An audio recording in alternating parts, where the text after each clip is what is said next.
Bonjour à tous, et quand je dis bonjour à tous, il faut que personne ne se sente exclu. Je veux dire par là bonjour à tout le monde, mais vraiment tout le monde, hein. Je parle pas seulement des êtres humains, mais je parle aussi des autres, quoi, des créatures bizarres ou surnaturelles qui par hasard pourraient tomber sur cette vidéo, comme les djinns par exemple. Et justement, aujourd'hui, j'ai décidé de vous parler des djinns. Alors on va se débarrasser des ambiguïtés et des blagues pas drôles dès maintenant. Je ne vais pas vous parler des djinns pantalons, ni des djinns boissons, je vais vous parler des djinns, ces créatures fantastiques dont Allah parle à plusieurs reprises dans le Coran. Jusqu'à preuve du contraire, les djinns sont une légende improuvable sur le plan scientifique. L'être humain utilise principalement 5 sens pour évaluer l'existence ou l'impact sur lui d'une chose ou une créature extérieure à lui. La vue, l'ouïe, le toucher, le goût et l'odorat. Il peut être supplé par de la technologie dans cela afin d'approfondir un de ses sens. Exemple, un télescope ou une caméra de surveillance, vidéosurveillance, afin d'observer un objet qui ne se trouve pas dans son champ de vision direct. Et jusqu'à preuve du contraire, que ce soit avec ses seuls sens élémentaires humains ou avec l'aide d'outils de haute technologie, aucun être humain n'a réussi à démontrer que les djinns dont parle Allah dans le Coran existent. L'existence des djinns relève donc au moment même où je vous parle plus de la croyance que du savoir. Dans le Coran, Allah dit qu'il n'a créé les djinns et les humains que pour que ces deux espèces lui vouent adoration. Sourate 51, verset 56. Et Allah il dit aussi qu'il a créé les djinns de la flamme d'un feu sans fumée. Sourate 55, verset 15. Mais à partir de ces explications très limitées sur le plan technique, on a du mal à entrevoir à quoi ressemblent exactement les djinns, ni même de quoi ces créatures sont réellement capables d'accomplir de si particulier. L'existence des djinns est avérée par Allah dans le Coran. Les musulmans sont par conséquent obligés de croire que ces créatures existent ou ont existé. Ils ne peuvent pas se dire que cette existence est une information erronée, une rumeur, un mensonge qui aurait été inscrit dans le Coran. En effet, les musulmans pensent qu'Allah existe et qu'il est l'auteur des propos du Coran. Et dans le Coran, Allah, présenté comme parfait, juste et véridique, dit avoir créé les djinns et attesté de leur existence. En conclusion, un musulman qui remettrait en cause l'existence des djinns remettrait donc en cause la véracité de la parole d'Allah, ou l'existence d'Allah, ou la divinité du Coran liant supposément Allah à ce Coran. C'est logique. Des légendes sur les djinns existaient bien avant l'apparition de l'islam, et je pense que le ou les auteurs humains du Coran n'ont probablement fait qu'en ajouter la présence dans le Coran, par crédulité ou par suivisme, sans se méfier à une époque où la science était moins puissante que la religion. À notre époque, les choses sont bien différentes, et l'impact de la science et de la technologie sont bien plus avérés que l'impact de la foi religieuse. D'ailleurs, avec l'apparition des photos et vidéotechnologies par exemple, le nombre de témoignages de miracles religieux, toute religion confondue, s'est littéralement effondré et les légendes sur des monstres imaginaires, djinns inclus, ne tiennent plus. Comme je vous l'ai dit précédemment, les djinns, personne ne peut prouver les avoir vus ou entendus ou touchés ou goûtés ou sentis. On reste donc bloqué sur l'hypothèse suivante, les djinns sont impossibles à prouver, à identifier matériellement, scientifiquement, jusqu'à preuve du contraire en tout cas. Du coup, la plupart des musulmans qui ont conscience de cela se sont mis à inventer 3 prétextes pour justifier l'existence des djinns dont Allah parle dans le Coran, malgré l'absence de preuves de leur existence, tout cela afin d'éviter que le Coran à notre époque ne passe pour un livre de croyances superstitieuses qui raconte des bobards depuis, j'insiste bien, notre époque scepticiste et scientiste si je puis dire. Première excuse islamique, les djinns sont invisibles, sauf quand ils prennent l'apparence humaine. Bon déjà si le djinn invisible sous sa forme originelle prend l'apparence humaine, c'est peut-être pour se mêler aux humains et aller à leur contact, sinon pourquoi chercher à se dissimuler en humain?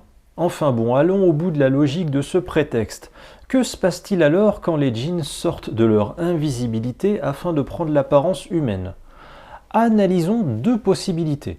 Soit les djinns qui se métamorphosent en humains ressemblent alors à des humains nus, et, sauf si par hasard ces djinns vivent au Cap d'Agde, Pour éviter de se faire remarquer sur notre planète où presque tout le monde porte des vêtements, ces djinns devraient normalement avoir la présence d'esprit de vite courir vers le magasin de vêtements le plus proche, complètement à poil, afin d'acheter sur le moment, avec de l'argent qu'ils n'ont pas d'ailleurs, des vêtements et des chaussures en adéquation avec leur lieu géographique et leur époque.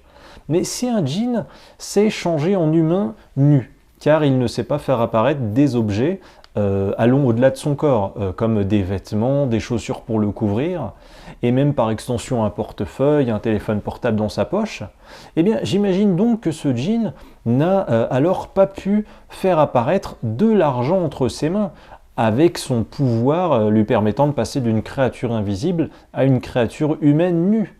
Du coup, comment le djinn va se les payer ses vêtements dans le magasin où il se présentera nu comme un verre s'il n'a pas d'argent sur lui? On ne le sait sans doute même pas, mais peut-être que chaque année, un peu partout dans le monde, des nudistes qui rentrent dans des magasins de vêtements afin d'y voler des pulls, des pantalons et des chaussures, c'est en fait juste des djinns qui devaient se dépêcher de se camoufler en humains civilisés habillés afin de ne pas trop attirer l'attention. Allons maintenant vers une seconde hypothèse, le djinn invisible prend l'apparence humaine, mais il a en plus dans la foulée le pouvoir de faire apparaître tout ce qu'il veut sur le plan matériel au-delà de son corps. Il peut faire apparaître de l'argent, il peut faire apparaître des vêtements, des chaussures.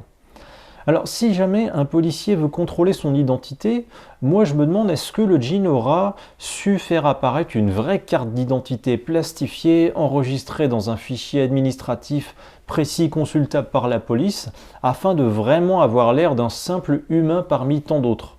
On ne sait jamais, un djinn sans papier peut très bien avoir été arrêté par un policier dans un pays quelconque, même si encore une fois ça n'a jamais été démontré par le moindre musulman. Je ne fais là que poser des questions et explorer des hypothèses. Alors il y a certains musulmans qui prétendent aussi comme variante à ce premier prétexte que les djinns sont invisibles sauf quand ils choisissent de se transformer en animal sauvage, genre un chameau, un renard, une perruche ou une biche. Du coup, la nudité animale n'est plus un problème et la question de l'absence de la carte d'identité non plus. Mais je ne vois là encore pas trop l'intérêt. Pourquoi les djinns en fait voudraient absolument chercher à se cacher des humains et à se dissimuler dans l'apparence d'autres espèces que la leur, alors qu'Allah atteste pourtant de leur existence dans le Coran? C'est une question à creuser. Deuxième excuse islamique pour justifier l'impossibilité d'observer ou de démontrer la présence du moindre djinn, l'être humain ne voit pas tout. Certaines choses sont invisibles à l'œil nu, alors pourquoi pas les djinns? Ok, mais si une chose sur Terre est très petite, vraiment très petite, l'être humain peut l'observer avec un microscope optique ou électronique, ou même un télescope si cette chose est loin de lui. Or, jusqu'à preuve du contraire, aucun musulman n'a pu prouver qu'une bactérie, un microbe ou n'importe quel élément microscopique invisible à l'œil nu était plus un djinn qu'un tout autre élément microscopique. Que le vent soit invisible à l'œil nu, ça ne crédibilise pas la possibilité de l'existence des djinns ou des licornes ou de n'importe quelle créature fantastique. C'est aux musulmans qui croient que les djinns sont totalement invisibles ou extrêmement minuscules de démontrer qu'un phénomène invisible ou microscopique serait un djinn. C'est trop facile d'affirmer que les djinns existent de façon dogmatique, car par supposition, tout ne se voit pas, et peut-être que les djinns sont invisibles. Non. Soit vous savez que les djinns sont invisibles et vous le démontrez, soit vous savez qu'ils sont invisibles à l'œil nu, donc microscopiques, et vous le démontrez, soit la seule preuve de l'existence des djinns que vous avez repose sur votre foi suiviste envers le livre du Coran, qui en mentionne l'existence, mais dans ce cas-là, vos histoires de djinns ne relèvent que de la superstition. Et enfin, troisième prétexte islamique pour crédibiliser l'existence des djinns, bien sûr que les djinns ça existe, beaucoup envoûtent des gens qui doivent alors faire appel à des exorcistes afin de les chasser de leur corps. Oui, mais il y a juste un petit problème, c'est que les témoignages de ceux qui sont envoûtés par des djinns et qui consultent des exorcistes pour en venir à bout, eh bien ils viennent toujours de gens qui croient en l'existence des djinns. Bizarrement, quand on ne croit pas en l'existence des djinns, les djinns nous fichent la paix. C'est vraiment un sacré hasard, dis donc que les djinns n'importunent, n'envoûtent et ne possèdent que les gens qui croient en leur existence. En fin de compte, les musulmans qui se pensent possédés par des djinns sont peut-être juste des cas qui relèvent de la psychiatrie et qui cherchent un problème extérieur à eux pour expliquer leur mal-être intérieur. Je voudrais maintenant que l'on analyse un peu ce que les djinns ont comme propriétés et capacités selon Allah et selon le prophète Mohammed, les deux fondateurs de l'islam. L'un, Allah, étant le maître à penser ventriloque officiellement, et l'autre, Mohammed, étant son prophète. Commençons donc tout d'abord avec l'avis d'Allah sur les djinns via deux sourates du Coran, la sourate 27 et la sourate 34. On trouve dans ces sourates des récits qui prouvent que pour des créatures soi-disant inconsistantes matériellement, totalement invisibles et intouchables ou microscopiques, les djinns avaient l'air d'avoir déjà eu dans l'histoire de l'humanité une présence et un impact au moins à dimension humaine si je puis dire. Au verset 17 de la sourate 27, dans le Coran, Allah a dit que furent rassemblés pour Salomon ces armées de djinns, d'hommes et d'oiseaux et qu'ils furent placés en rang. Alors il faut quand même imaginer le délire. On a le roi prophète Salomon qui a, d'après le Coran, une armée en rang constituée d'humains. Bon ok, jusque-là, c'est envisageable, pas de problème. D'oiseaux. Alors déjà, va trouver aujourd'hui un dresseur capable d'aligner une armée d'oiseaux de manière à les ordonner en rang. Moi je veux bien, je peux dresser un seul oiseau à la fois pour qu'il ne bouge pas, mais dresser une armée d'oiseaux qui doivent se disposer en rang à côté d'humains sans que ceux-ci ne se mettent à courir dans tous les sens, tels des poules de basse-cour, ça me paraît être un objectif bien ambitieux à atteindre, mais bon, admettons, pourquoi pas, jusque-là, ok. Et enfin, dans cette armée, composée d'humains et d'oiseaux, on trouve des djinns. Déjà, moi je me dis, comment ces djinns étaient placés en rang? Est-ce qu'ils étaient placés en rang inconsistants matériellement, ou sous leur vraie apparence invisible, ou sous leur vraie apparence microscopique? Parce qu'aujourd'hui, en 2019, la Terre est mitraillée et quadrillée sur toute sa surface d'appareils photo, caméras de vidéosurveillance et satellitaires, et on n'a pas le moindre djinn qui ait jamais été vu par inadvertance par un humain actuel jusqu'à preuve du contraire, ou volontairement après par exemple une battue de djinn si vous voulez. Donc j'écarte pas l'idée que ce pourrait être une armée de djinns microscopique ou inconsistante ou totalement invisible. Toujours dans le Coran, sourate 27, un peu plus loin au verset 39, un djinn qualifié de redoutable par Allah a répondu et parlé à Salomon dans une conversation. Admettons là encore, mais Salomon parlait-il dans le vide à un djinn invisible, ou bien en regardant vers le sol pour s'adresser à un djinn microscopique de la taille d'une bactérie? Encore une fois, je soulève la question car aujourd'hui, aucun humain ne peut prouver avoir eu une conversation interactive avec un djinn. Et enfin, au verset 12 et 13 de la sourate 34 dans le Coran, on apprend selon Allah que des djinns travaillaient pour Salomon. Sous les ordres de Salomon, par permission de son Seigneur, quiconque d'entre eux cependant déviait de notre ordre, nous lui faisions goûter le châtiment de la fournaise.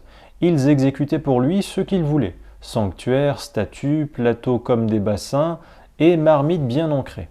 Ainsi donc, on pourrait en déduire que les discrets djinns invisibles, intouchables ou microscopiques du XXIe siècle n'ont vraisemblablement pas toujours été discrets dans l'histoire de l'humanité, car apparemment il y a plusieurs siècles, au temps du roi prophète Salomon, c'est-à-dire au Xe siècle avant Jésus-Christ, des djinns pouvaient s'adonner à de l'artisanat pour un être humain et construire des objets divers, des statues, des sanctuaires selon Allah. Alors si on va dans l'hypothèse que ces djinns sont invisibles, on pourrait donc voir des marteaux, des truelles, de la ferraille ou des briques léviter tout seuls dans le ciel pendant que des djinns bricolos s'en saisissent afin de fabriquer des édifices ou des sanctuaires avec du temps du prophète Salomon, tout du moins. Or, ça n'arrive jamais maintenant, aujourd'hui, au XXIe siècle. Et enfin, je voudrais vous citer un hadith sahih dans le livre 58 du 5e volume du recueil d'Al-Bukhari au numéro 200. On peut lire, rapporté par Abu Huraira, le prophète a dit « Apportez-moi des pierres afin de laver mes parties intimes et n'apportez pas d'os ou de crottin. » Et quand il a été demandé à Mohammed « Pourquoi pas d'os ou le crottin ?» le prophète Mohammed a dit « Parce que c'est la nourriture des djinns. » Mohammed ajoute « J'ai invoqué Allah pour eux afin qu'ils ne passent pas à côté d'ossements ou de crottins sans y trouver de la nourriture dessus. » Alors c'est curieux car personne jusqu'à preuve du contraire n'a vu d'os ou de crottin, nourriture pour les djinns selon Mohammed, en train de léviter ou de se faire déplacer en lévitation pendant qu'un djinn invisible s'en est saisi pour l'ingurgiter dans sa bouche invisible. Et vous pouvez partout sur Terre ou sur la péninsule arabique faire une montagne de 3 tonnes de crottin et d'os et mettre un dispositif de caméra de surveillance ultra moderne tout autour de ce tas jour et nuit. Aucun djinn invisible ne viendra jamais pour s'y restaurer, sauf bien sûr si les djinns prennent l'apparence de mouches, de cafards ou de chiens errants affamés avant d'y toucher, comme par hasard. Je voudrais en conclusion de cette vidéo soulever 2 constats critiques très simples. Premier constat, la différence entre vous les musulmans et moi, c'est que moi, je peux dire « rien ne me prouve que les djinns existent ». Je n'y croirai par conséquent qu'après avoir constaté de réelles preuves de leur existence.